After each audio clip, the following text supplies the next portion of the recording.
बारी रैया के कारण से दुर्गा का मंदिर ढूंढ गई। मंदिर से निकल करके बारी रैया के पलंग के निकाल ये भी दुर्गा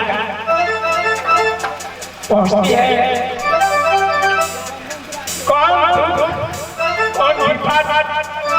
इस दुनिया से सागर पर गई मैं बेटी बारी रैया को उठा के मैं पूछूं ऐसे में चलती हूँ जहाँ बारी रैया की पलंग है।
तुम्हारी कारण से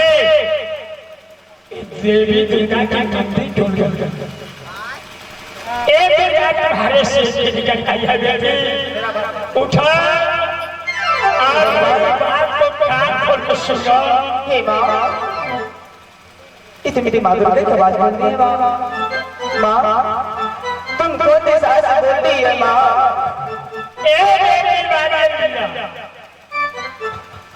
अरे गौर से देखो, नजर उठा के देखो, मैं देवी दुर्गा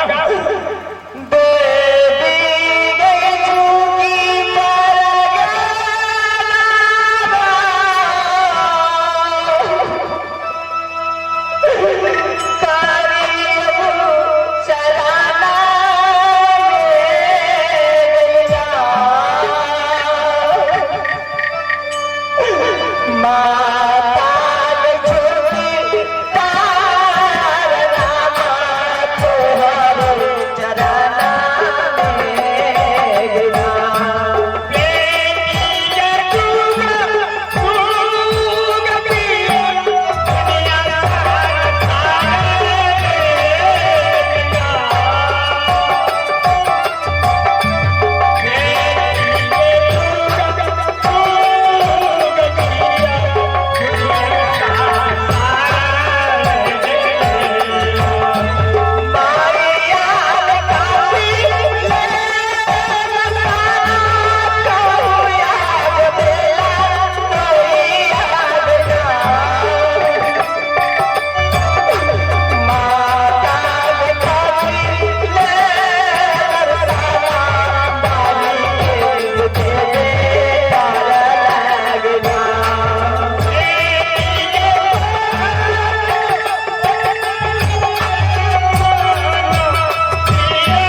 हमारे जो स्वामी है नेता बजारा और 900 पगड़िया 1400 पगड़िया लेकर के 4 बनी करने के लिए मोड़ गया। नहीं माँ, ये सब बोले झूठ है ना। 12 वर्ष के खेत में मोड़ गया जाने में और 13 वर्ष चलेगा लौट करके नेता बंधाना अपने घर आया। क्या इतने दिन में तुम्हारी जवानी चल जाएगी। नहीं माँ, शोरी बेटी तुम एक चिट्ठी लिखो।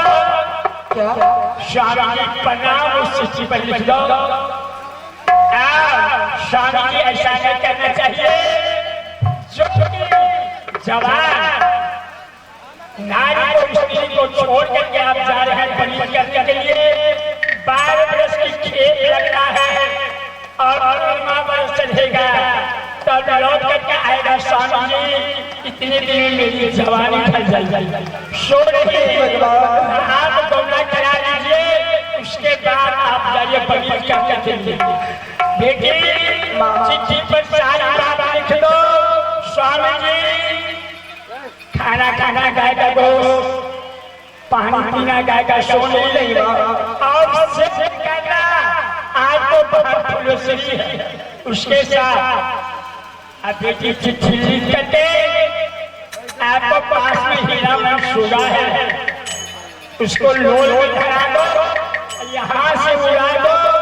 हो गए हैं हर दिन चट्टान पर 900 पगड़िया 1400 पगड़िया को उजला करके आराम कर रहे हैं। सुबह हो वो चल जाएंगे बलि करके। नहीं माँ, आप इतना रोज के रखो, मैं खत लिखती हूँ, हरी भरी सुगड़ा के मार्फत में भेज दूंगी माँ। ये बेटी ये सारी बात माँ भर की तलाक पर लिख दो। हीरा मन के सुगा के लोल में बना दो, यहाँ से उड़ा दो।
ऐसे मेरी किस्मत में क्या लिखती है माँ। चलो मैं अपने मुंशी को मंगा कर मैं खत लिखती हूँ।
कैसे हो? क्या बात है? मुझे यहाँ तक बुलाया मुंशी, बात मत पूछो, मेरे साथ जो बीत गई है, मैं भगवान से प्रार्थना करती हूँ किसी के साथ ऐसी चीज नहीं बीतना चाहिए। क्या हुआ वो जो इसका माध्यम समझाया? मुंशी, सबसे पहले तो एक खत लिखो, उसके बाद तुम स्वयं जान जाना क्या बात है नहीं है। क्या खत लिखोगे? क्या होगा? हे भगवान,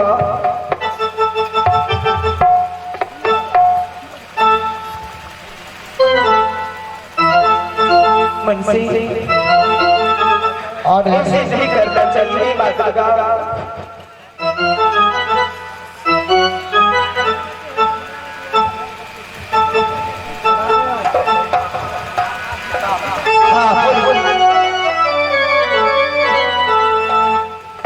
हे भगवान, लिखिए जो मैं बताता हूँ तुम लिखते जाओ। बोलिए। लिखिए, प्रिय प्रणाम, प्रिय नाथ पर सादर प्रणाम, शाखा